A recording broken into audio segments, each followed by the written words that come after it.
Mulai. Oke, bismillahirrahmanirrahim. Assalamualaikum warahmatullahi wabarakatuh. Waalaikumsalam warahmatullahi wabarakatuh. Explain about language and gender. Nah, apakah ada hubungan antara bahasa dan gender? Ada yang tahu? Tidak. Pasti ada hubungan. Ya, setiap gender itu pasti mempunyai bahasa kan. Namun bahasanya itu setiap gender itu pasti berbeda dalam berkomunikasi seperti itu. Nah, language and gender di sini ada 3 poin. Yang pertama, gender difference in language use. Yang kedua, theories of language and gender. Dan ketiga, gender speech consciousness. Nah, yang pertama, gender difference in language use itu ada 6. Yang pertama, conventional style, yaitu gaya percakapan. Nah, gaya percakapan di sini perbedaan gender dalam penggunaan bahasa. Di sini ada 6. Yang pertama, gaya percakapan. Nah, di sini antara pria dan wanita itu berbeda dari segi gaya percakapannya. Pertama, dari pria itu biasanya mengadopsi gaya percakapan yang lebih tegas dan juga kompetitif. Bagaimana? Yaitu memiliki unsur persaingan dalam berkomunikasi. Seperti contohnya, dalam sebuah komunikasi, pria itu lebih cenderung lebih tegas. Contohnya, aku yakin kita akan masuk final, masuk ke babak selanjutnya. Lebih tegas pada kalimatnya. Kalau wanita menggunakan gaya yang lebih kooperatif dan rasional, maksudnya lebih ke interaksi sosial atau bekerja sama. Biasanya menggunakan contohnya di sini ya. Menjaga keharmonisan dalam diskusi dan sering menggunakan persetujuan orang lain. Masih meminta persetujuan orang lain, seperti contohnya, bagaimana kita apa pendapat kalian tentang cuaca saat ini? Masih menanyakan kepada orang lain, tidak langsung jelas seperti yang pria, tidak langsung menyatakan apa. Masih menanyakan. Lanjut vocabulary choice, yaitu yang kedua, pilihan kosakata. Nah, di sini kalau cowok cenderung menyukai bahasa yang langsung atau tegas. Nah, kosakata mereka mungkin mencakup istilah yang lebih khusus. Seperti contohnya membahas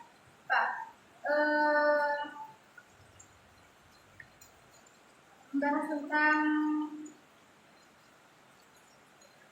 olahraga gitu. Nah, biasanya di sini pengambilan kosakatanya, pilihan kosakatanya di sini kalau cowok bisa menggunakan istilah-istilah gitu. Kalau cewek lebih ke emosional atau deskriptif, masih dideskripsikan. Jadi kalimat antara cewek dan cowok itu lebih panjang yang cewek. Lanjut, yang ketiga, use of phrases and texture. Nah, di sini penggunaan phrases dan texture. Phrases di sini cenderung misalnya ya kata mungkin atau lebih ke sepertinya, saya rasa apa gitu. Kalau penggunaan kalau expression di sini seperti bertanya, kalimat pendek tapi menanyakan persetujuan orang lain. Nah, seperti seorang wanita, kita sudah sepakat tentang rencana ini, bukan? Kalau teknis ya.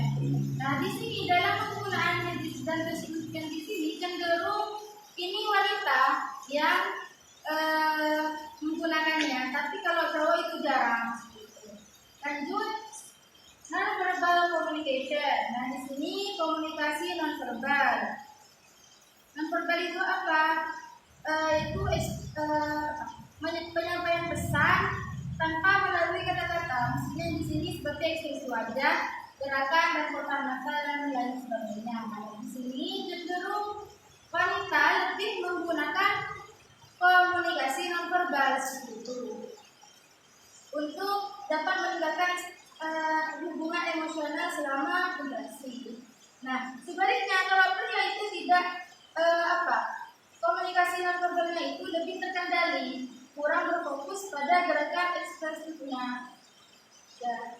Kalau cowok itu kan biasanya ekspresinya lebih netral gitu, nggak terlalu mencolok.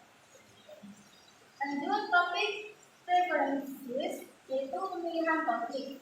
Nah, biasanya di sini kalau cowok topiknya itu lebih bersifat terkait dengan subjek yang berkompetitif atau berorientasi pada presentasi seperti olahraga dan bisnis gitu. Topik pembicaraannya kalau cowok itu kayak bisnis gitu, olahraga. Tapi kalau cewek itu lebih ke tentang hubungan, pengalaman pribadi atau isu sosial yang tentang orientasi komunal, yaitu cara berpikir yang menekankan pada kepentingan bersama. Gitu. Yang terakhir, socialization and context. Nah, di sini sosialisasi di sini tergantung pada lingkungannya. Nah, proses sosialisasi di mana individu mempelajari gaya komunikasi yang sesuai berdasarkan jenis kelamin mereka. Nah, di sini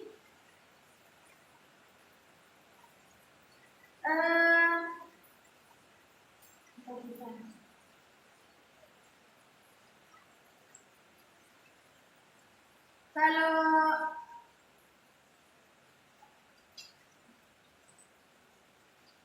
sosialisasi di sini proses di mana individu belajar nilai, norma, atau perilaku yang diharapkan dalam masyarakat atau kelompok sosial. Namun dalam konteksnya di sini merujuk pada situasi atau latar belakang yang memberikan makna pada suatu peristiwa. Mungkin hanya itu yang dapat saya sampaikan. Kurang dan lebihnya mohon maaf. Wassalamualaikum warahmatullahi wabarakatuh. Selanjutnya saya persilakan langsung kepada materi kedua. Ini dari utama dipersilakan.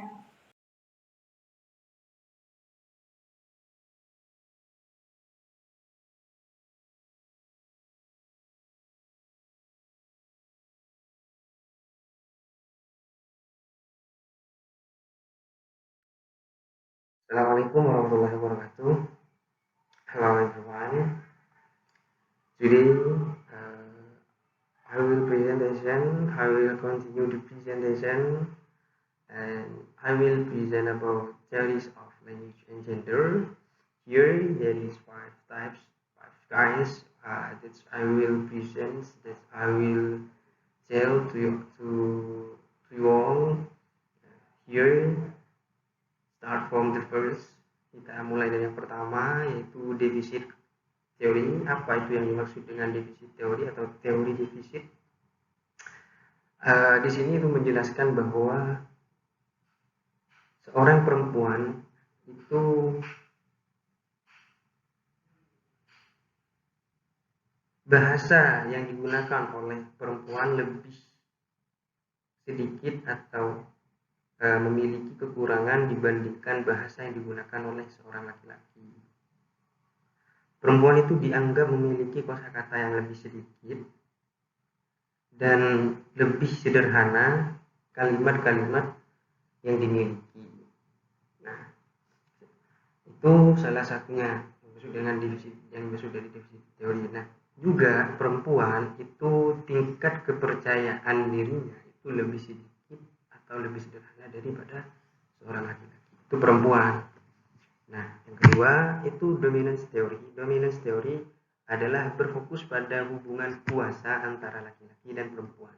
Nah, yang dimaksudkan hubungan kuasa di sini itu seperti apa? Yang dimaksudkan adalah dominance theory adalah laki-laki itu lebih dominance daripada seorang perempuan dalam beberapa aspek. Nah, aspek-aspek yang ada di sini itu adalah pertama mendominasi percakapan, kedua menginstruksikan dan mengkontrol topik pembicaraan. Nah, itu laki-laki lebih dominance daripada perempuan dalam aspek-aspek yang disebutkan barusan.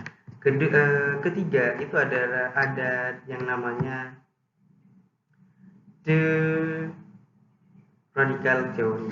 Apa itu the radical theory? The radical theory berpendapat bahwa bahasa itu sendiri merupakan alat untuk mempertahankan sistem patriarki. Nah, ini perlawanan daripada poin yang nomor 2. Merupakan alat perlawanan bagi seorang perempuan yang digunakan untuk memperkuat kesetaraan gendernya. Seperti itu. Nah, lanjut kita be as simple ya. Be as simple. Kita lanjut pada yang nomor 4, nomor 3 kan sudah.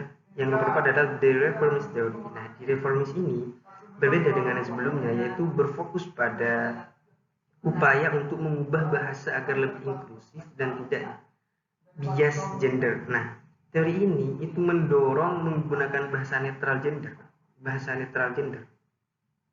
dalam bahasa. Seperti itu. Nah, itu yang keempat. Sekarang yang terakhir, difference theory atau secara gampang saja itu sudah kita kebalik. Seharusnya yang nomor 4 itu difference dan yang nomor terakhir itu baru reformis. Tapi tidak apa-apa. Saya jelaskan yang di reformis. Nah, yang reformis difference theory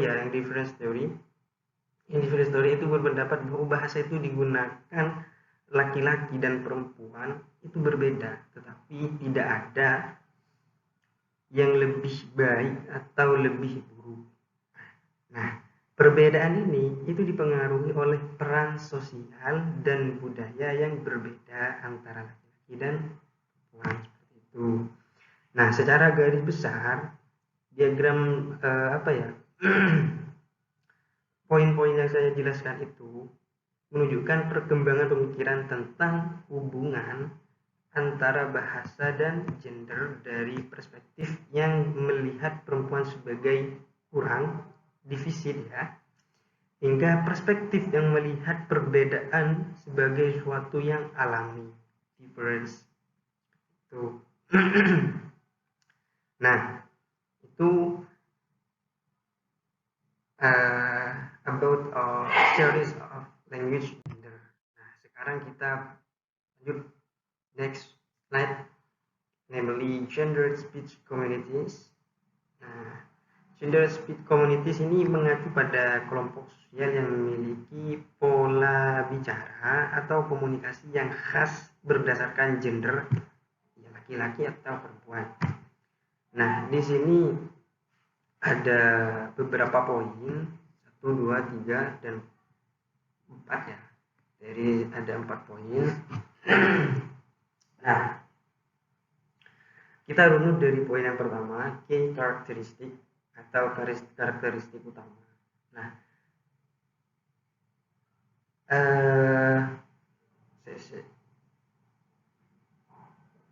key karakteristik mungkin ini lebih membahas tentang ciri khas dan cara berbicara laki-laki dan perempuan. Ya, saya ambil contoh lah. apakah laki-laki itu cenderung lebih dominan dalam percakapan, sedangkan perempuan lebih sering menggunakan bahasa yang lebih luas, itu kan? Itu. Dan men's community komunitas bicara laki-laki kalau dalam bahasa Indonesia. Bagian ini itu menjelaskan lebih detail tentang pola bicara yang umum ditemukan dalam komunitas laki-laki. Pembicaraan yang sering muncul atau gaya komunikasi yang lebih kompetitif. Ya laki-laki itu sedemikian namanya. Nah, berikutnya yang nomor 3 adalah moment speech community. Ya, ini dia. Sama halnya dengan komunitas laki-laki, bagian ini itu juga mengulas pola bicara yang khas pada perempuan. Misalnya, perempuan itu penggunaan bahasa tubuh gaya. Nah, karena keseringan ya tentunya teman-teman, ketika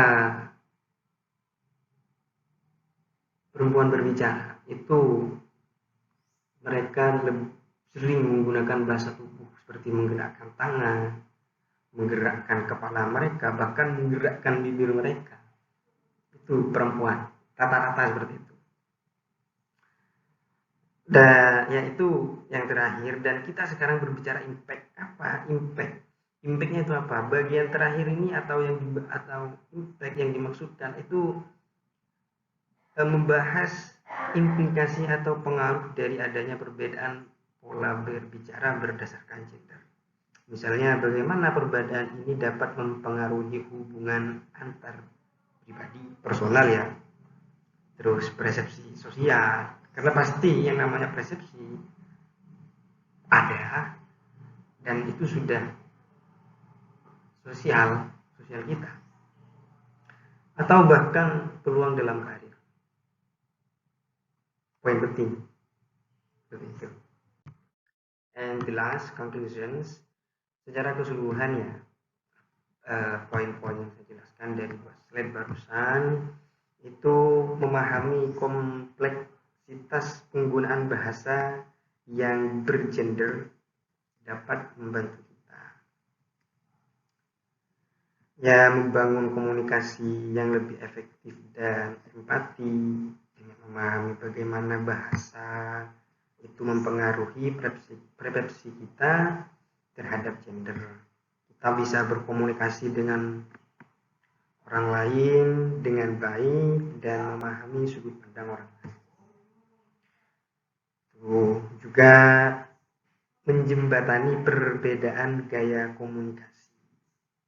Setiap orang itu memiliki gaya komunikasi yang berbeda, yang terpengaruh oleh gender dan faktor lainnya. Dan juga menguji kembali stereotip gender. Stereotip ya. Bahasa seringkali itu memperkuat stereotip gender dengan memahami bagaimana bahasa bekerja, kita bisa menentang stereotip tersebut dan membangun pemahaman yang lebih inklusif. Ya tentang apa? Tentunya tentang gender.